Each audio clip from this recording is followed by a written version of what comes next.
Okay, let's continue on here now. So what I'm going to do here is I'm going to do the slate and the battens and that type of thing at the top here.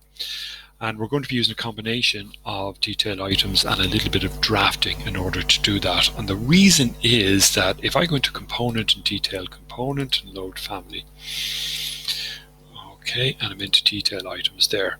Under cladding and covering, right, we've got plain roof tiling and single lap roof tiling.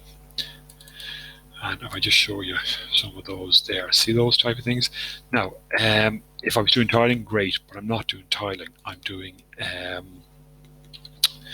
slate. So the first thing I'm going to do is put in some battens here. And to get the batten in, it's a detailed component, load family, and remember where we were. We're in G and G20 and into wood framing.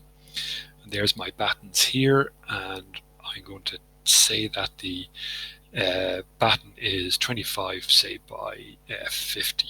All right, now here it is at the end of my cursor, and you know if you hit the space bar, it'll rotate around, except I want this to rotate at the 45-degree angle here.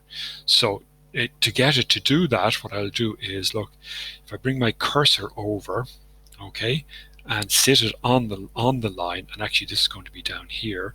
If I hit my space bar now, look, it'll rotate to that particular angle, and I can place that one there. Now I'm actually going to place two at this area here, because, oh right, let's see if I can copy that. Yeah. Because you'd normally have what's called a tilting batten here that would just tilt the very last slate into the gutter here. But now that I've got that positioned, I'm going to copy that one, and from that point here, I've got my multiple on there, and I'm going to space these at in around, say, 400, something like that there, okay? Because my slate is going to be around 600 by 300 or so. Now to draw the slate in, well, I'm just going to draft it in. So detail line, medium lines there, and I will start from a point beyond the slate, so somewhere like that. Okay, and I'm going to drag this up, and this should come in around 600. Okay, it's probably going to be a little bit long, so I want it to land correctly, so I'm going to make it 550.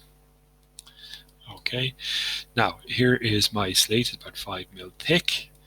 So I'll bring that all the way back here, and Revit will pick up the parallel, and I'll close it like so. Now there is my slate, which is tilting correctly. Now I need to do this a second time for this one here, because it's at a slightly different angle, so you'll draw that in. Now TL on the keyboards, you can see that that's a little bit thicker there. TL, bring that back. So here's my battens and my slates going in, and in order to complete that, what I'd really need obviously is the breather membrane that goes in underneath the slate here. And for the breather membrane, well, I'm going to go into manage, because I'm going to create a new line style here, look. So line styles, let's open this up, and I'll go, do I have, oh, I've got one here, look, I've got this one here already, so that's great.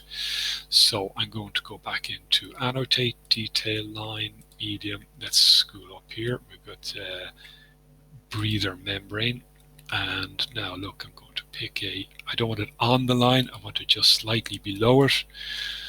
Okay, roughly to about there, and to about there, and to about there.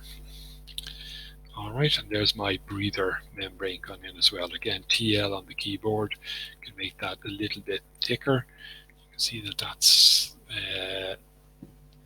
I might just change the color and the style on that to make it stand out a little bit more.